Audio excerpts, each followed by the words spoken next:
Hey guys, this is Brawl here, giving you my review of Boruto episode 20, The Boy with the Sharigan. And this is the episode that really kicks off the Sarada side story, or the Naruto Gaiden arc in the manga, where we get to see a clash between Sasuke and the boy, the hooded mask guy, well actually the smaller one, named Shin, which I kind of forgot the name of at least both those two characters' names, during the whole arc. So apparently these two characters are basically either fallen members of the, forgotten members of the Uchiha clan, or something else. When Sasuke reported to Naruto via Hawk's message, saying that this boy has the Sharingan just like Sasuke. Which makes no sense because apparently currently Sasuke and his Sarang are the only two surviving members of the Uchiha clan. So it kind of questions how does he have a Sharingan when he's supposed to be, when he and his daughter are supposed to be the only ones that are currently living as the survivors of the Uchiha clan. Of course, whoever read the manga knew the truth about that, but for those who didn't read that manga, you're going to get an explanation to that mostly some point later during the arc. As for Sarada deciding to do this, she plans on going to speak to Lord 7th, at least Naruto, to speak with him. But she worried about Naruto's actually going to go personally going to go see him. So we're going to see the reunion between Naruto and Sasuke again after so many days, after like a couple of weeks, maybe months, depending on how long this took. And Sarada is finally going to see Sasuke for the first time in like years. Chojo comes on because things like the whole. They both two agreed to go on a journey for Chojo to find her real parents, but we all know how that ended up in the manga. Still, it's nice to see the fact that Chojo kind of cheat on her own journey. This ended up being a journey for Sarada. And the two actually confront during the journey, during the first part of the journey. Actually, before I get into that part, I want to note the fact that before, Sarada and Chojo actually did leave, Boruto along with Misi is supposed to show up to deliver a bento box for Naruto, but he already left.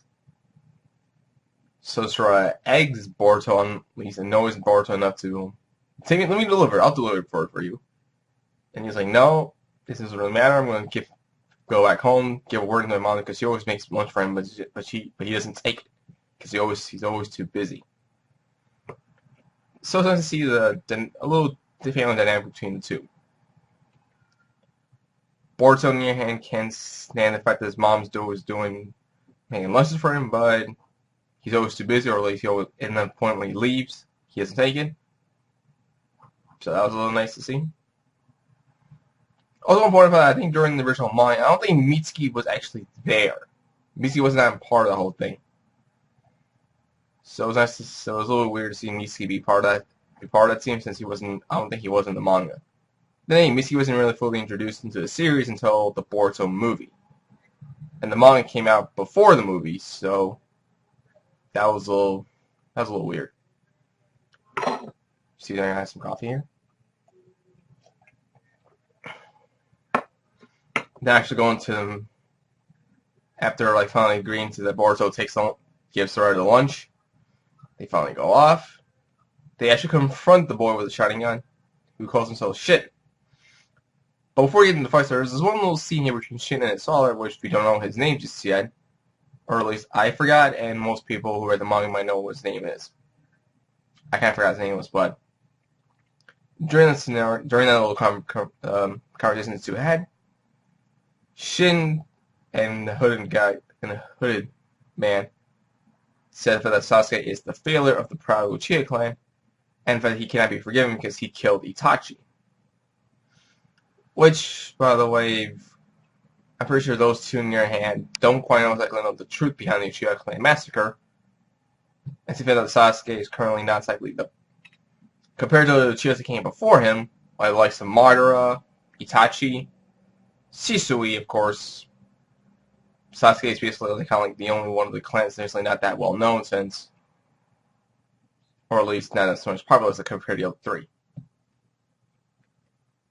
So they decide to make a plan to kill Sasuke because they think he's the failure of the clan. And as for them, now that's when Shin finally meets Sarada and Chojo. The two decide the three of them started to have a little small fun. It's nice to see Sarada and Chojo getting some action on their own this time without Boruto being there. But Naruto shows up in the nick of time, saves the two of them, and releases I believe like a small fraction of the Nine Tails' power. And this is the first time, naturally in the faces, it's the first time that Chojo and Sarada get to actually see it firsthand. They get to see, like, between at least the new generation. A new generation should even know the fact what they have to tell Beast, but they've never seen it. So it was nice that Sora has this over Boruto that she saw the Nine Tails chakra in full active. But a small fraction, not like the full extent. Like Naruto can't use like the other Nine Tails Rasengan's or whatever, or even release a Sage Mode when he wanted to. So both Sarada and Chojo have that over the new generation. They get to see that. After deciding that when Shin meets the guy with the Nine Tails power, decided to retreat, whistle to a scene where Sarada, Naruto, and Chojo are eating lunch together. Other during that scene where like Sarada asks what was that like? So Naruto gives her a spiel of like he was popular with the girls, like he was so popular with the kunoichi in school, just like me. Basically everything I'm saying that was Sasuke was better. Naruto was equally as better, even though Chojo said they're calling me one top score. But he also did mention the fact that he's anti-social, he didn't really get along too much. And back then Naruto did say that the two are still rivals even to this day. Which is also kind of true. Which actually is kind of true. Even to this day, the two are still rivals, since basically Naruto's the sun, Sasuke is the moon. And when he looks at Sarada, he sees an amalgamation between two. Sasuke doesn't wear glasses, but she has his eyes.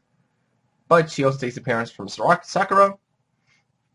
I think I could definitely tell in the face. But he's also the kind of person that would be scary when she snaps. She's crazy. When she snaps, she is scary. Like Sakura was back then.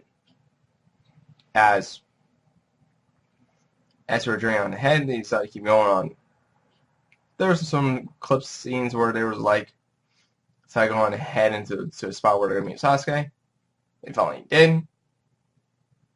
So Sarada decides to make a lie that she's going to use the bathroom, but instead, she goes into the tower and finally meets Sasuke. But Sasuke is the idiot that's the idiot here in the scenario. He pulls out his sword, about to attack his own daughter. And before she even enters the tower, she actually fitted her Sharingan unwillingly. Like, when I think of the Sharingan activation for someone that age, don't they go through, I think, during the blurry phase, during the blurry eye vision was a way of saying that she's going to lose her Sharingan, but I thought releasing her Sharingan was something more, to the line of something more, like, have her using her own powers, and I forgot how you, I don't even know exactly how you activate the Sharingan at such a young age for a young Uchiha member. But we finally get to see the meetup between the two, but we don't actually get a true reunion, at least just yet, until like the next episode, which tells Sasuke and Sarada. So we're finally going to see at least the true reunion. We're also going to see the return of Shin come back. Shin's going to come back at least by himself, or at least with an army of people with Sharingan. And before I end this video, I just want to point out that during this sort of small scene there, we had Kakashi, where Naruto called Kakashi during the hospital until he was on leave. So when Naruto told Kakashi that the man with the boy with the Sharingan, he could be a former member of the Uchiha clan, or he could be associated with him. People who didn't read the manga may quite question what do you mean by that? But we're going to see more of the details later on in the episode, later on in this arc, because I think we might have 2 or 3 video episodes of this arc, because it's very short. It's really not that long. For sure, make this arc short enough so we can get more, because we're gonna get like a whole movie recap arc later. That's until like down in the future. That's like more down the line. So until then, leave a like, subscribe, comment below, choose with a friend, and I'll see you all next time. And I will say this episode was still pretty enjoyable. There were some good funny moments in there. But finally, to see Sasuke and Sarang finally meet after so many years, we can only tell what's gonna happen from there. So I'll see you guys later. Bye.